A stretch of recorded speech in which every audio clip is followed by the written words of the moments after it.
Di ba sinabi ko sa'yo, huwag mong bibigyan ng Panginoon mong nanay? Ayan, nakuha na naman sa bangketa. Eh, mapilit eh. Pag hindi mo inabutan, magwawala, magbubunga nga. Eh, kaysa makipagtalo pa ako, inabutan ko na. Katulad ka niyan eh. Hinayaan mong pakalat-kalat sa kalsada. Eh kung may nangyari dyan, Eh, wala pa naman nangyayari eh. putang ina, hihintay mo ba may mangyari?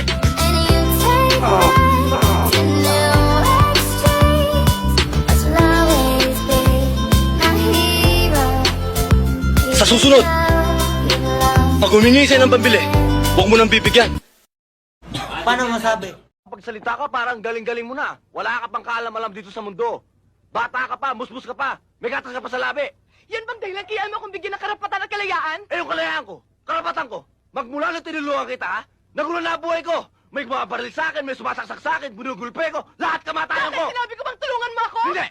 Hindi naman pala eh. So bakit mo ako sinusumbatan? Bakit mo ako tinutulungan? Hindi kita sinusumpatan! Tinulungan kita dahil mahal kita! Ngayon ko lang naramdaman sa buong buhay ko to!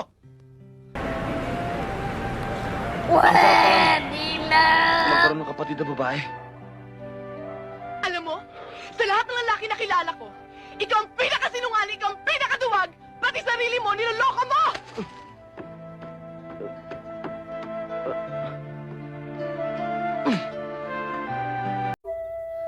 Ewan ko.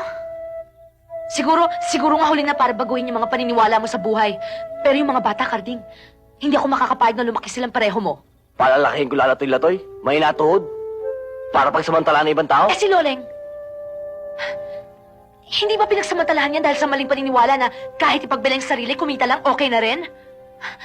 Anong mangyayari dyan sa mga batang yan paglaki? Magiging mandurukot, magnanakaw, hold-upper, nagpapalaki ka ng mga kriminal? Tama!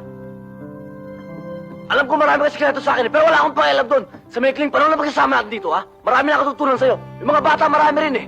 Alam mo, nakakainis mo tanggapin, ha? Nakakainis tanggapin, eh. Pero champion ko talaga.